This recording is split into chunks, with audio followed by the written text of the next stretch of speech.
Well, first off, let me acknowledge I didn't drop my picks last week. I was too busy with work, too busy with homework. I tried to hit the golf course some, successful in all of that, but some things kind of slipped by, and shit happens. I got more important things to do, frankly. So there you go.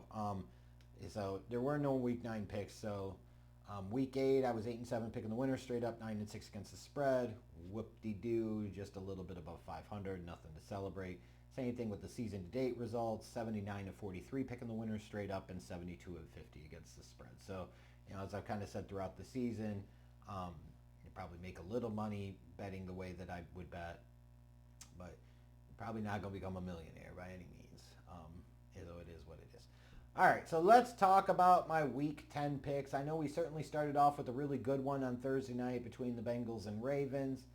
It's kind of one of those situations where I look at that and I always hedge a little bit when I see a home team getting that many points in a divisional matchup, even though you're thinking of the Bengals and Ravens being on two different levels in terms of teams this year, and the Ravens being a Super Bowl contender and the Bengals just kind of being around. So I'm not surprised the Ravens won, but I'm also not surprised the Bengals would have covered. Um, but, you know, it's funny, and it's just so indicative of the NFL, isn't it, that so many times we're watching games, and it's not about the players and the plays that they make. It's about the stupidity of the rules. It's about the stupidity of the refs, the calls that were made, the calls that were missed or weren't made. And it's just like, I know that comes with the territory. It's part of the deal, but sometimes it's like you get too much of that. It's not good for your product. Um, so anyways, let's talk about the rest of what we can expect to see for week 10. Apparently, terror alert levels have been elevated in Munich, and you say, what are you talking about? That's because America has decided to unleash the Giants and Panthers on the German France. Fuck's sakes. I said, oh, you want the NFL football, yeah? Yeah, stick this up your Kroger and smoke it. Holy fuck. Yeah, imagine the Germans sitting there trying to enjoy their schnitzel and their fucking lager, and they're like, oh yeah, the American football, yeah. And it's Giants and Panthers. Like, that's almost like a terrorist attack in and of itself. That is god awful. And what a god awful way that we're going to have to wake up tomorrow morning and watch football. Giants and fucking Panthers. Ooh, brutal. But at least Bryce Young is going to be starting.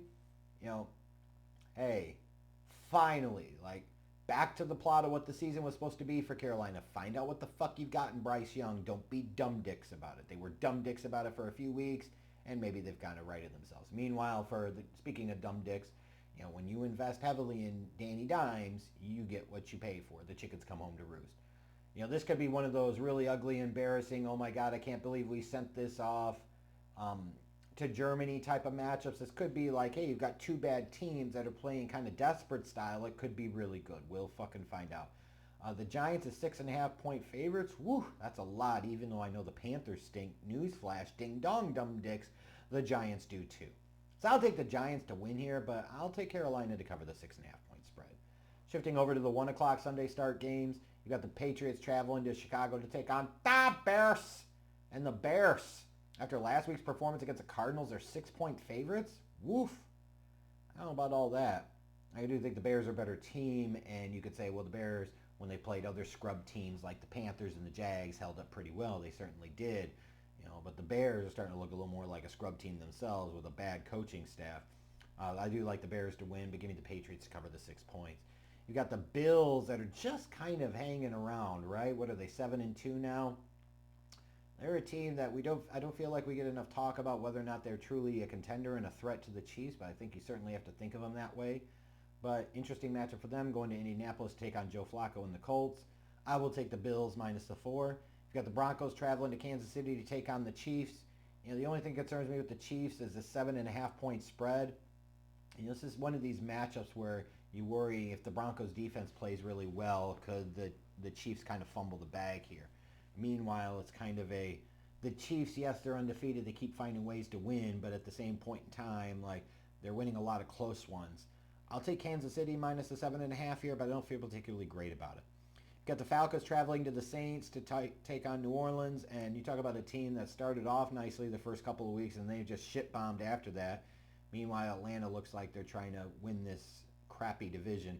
I'll take the Falcons minus the 2.5. You've got the 49ers traveling to Tampa to take on the Buccaneers. And for the 49ers, they're kind of fortunate at this point because they're kind of in this schmoz of division in the NFC West where everybody's really bundled tightly together. But they need to start finding their rhythm. They need to start winning some games here. They need to put together a nice little streak. Because if they don't, you start wondering, like, could the 49ers potentially miss the playoffs? Sounds like they're going to have Christian McCaffrey back, which will be a boost. Minus a 6.5. Got the Steelers traveling to Washington to take on the...